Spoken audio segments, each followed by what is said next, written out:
it's Rachel from I Need IVF, and we're going to have a little quick talk today about the big pregnancy test day. Often this is referred to as 9dp5dt, which stands for 9 days post 5-day transfer, or it could also be 11dp3dt, which is 11 days post 3-day transfer for those of you going through the IVF process.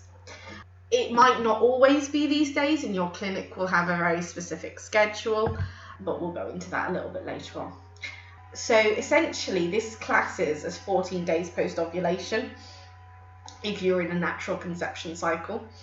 The clinics in the UK generally tend to use this day to do your blood test, to look at whether you have HCG in your system, which indicates pregnancy.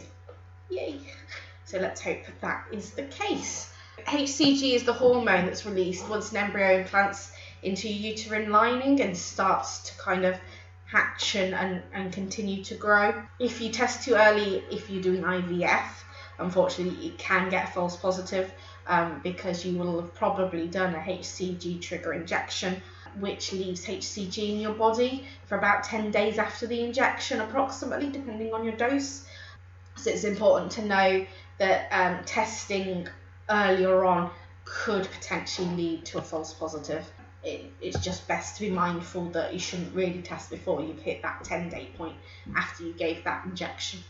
Other things to know about this day in terms of HCG is that there is a massive range of what is normal. So a normal HCG range in early pregnancy, kind of at the point where you would be testing, is anything from kind of 5 to 426.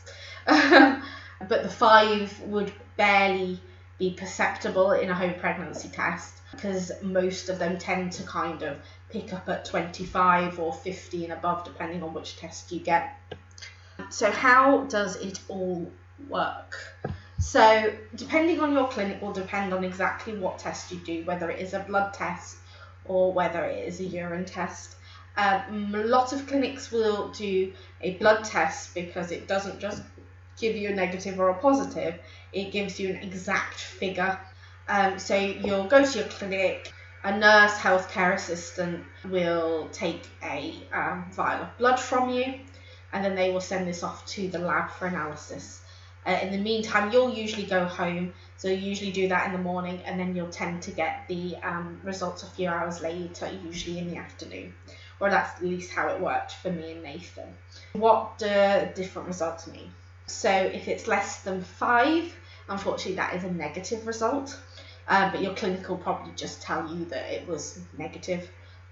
If it's between 5 and 49, they class that as inconclusive. So I bet you all thought that that pregnancy test is either negative or positive.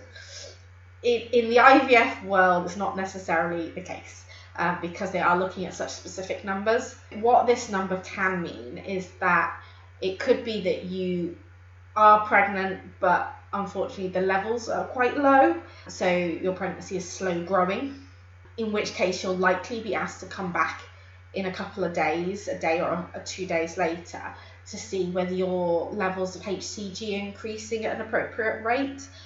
They generally want to see a 55% increase in your numbers between 48 and 72 hours, and that's kind of what they're looking for.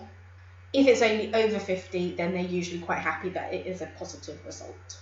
You can also get very high results, and those would sometimes be indicative of an ectopic or a multiple pregnancy, but like I said, there's a huge range of what is normal, so it could also just be a nice happy singleton pregnancy, and that is brilliant either way. What would you do if you were asked to take a home pregnancy test? So this is if your clinic doesn't do the blood test and they prefer you to just do a urine test at home. So sometimes if that's the case, they'll ask you to wait a little bit longer to do your test. You may be asked to wait as long as 12 days after a 5-day transfer, or that would be 14 days after a 3-day transfer. They may still ask you to do it on the 9th day. Some of the results wouldn't be picked up in a urine pregnancy test, because of being in that inconclusive range at that point. So that's why they would ask you to wait a little bit longer. So they will basically get you to do your test in the morning, usually with your first morning urine, because you tend to have the highest concentration of HCG at that point, and you just follow the instructions. And then once you know whether it's positive or negative, you would then ring your clinic and let them know the news, and then they can update their records and let you know what the next steps are. So what would the next steps be? So if your result was unfortunately positive, they may ask you to come back for a review meeting to discuss your treatment plan and discuss whether there were any changes you might want to do if you were, potentially looking at going into another round of IVF, and kind of discuss the ramifications of that negative cycle with you. Now, with my clinic, they just kind of rang me up, said, unfortunately, your result was negative, and we'll send you out a letter. And I think I had an appointment about 8 weeks later to discuss, and then because we were going immediately into another round of IVF 2 weeks after that, I started my medication. If you have a positive result, then you'll probably be given an appointment for an early scan. So this scan would be when you're 7 weeks pregnant, which would be 3 weeks after you get this positive test result. And they will use that scan just to check whether your pregnancy is in the right place, i.e. it's not ectopic, it's sitting nice and happily in your uterus. And they will also look for its viability, so whether it has a heartbeat or not, the size, whether it has a fetal body and a fetal pole, and that will all be arranged for you. And then once you've had that scan, which I'm afraid again will be an internal scan because your baby's still too small at this point to be picked up on an abdominal ultrasound, and then they'll be able to let you know where you go from that depending on the results of your ultrasound. So if you do later testing, if your clinic says, I don't want you to do a pregnancy test until 12 or 14 days after you've had your transfer, then you could choose to do your own home pregnancy test before this point.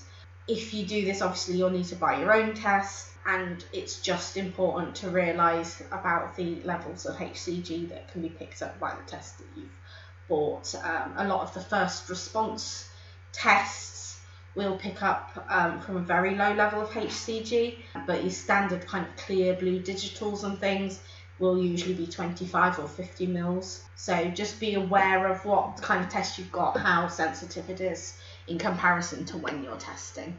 It is a big roller coaster, and I did test before my official test date in both of my cycles because I just couldn't wait to find out.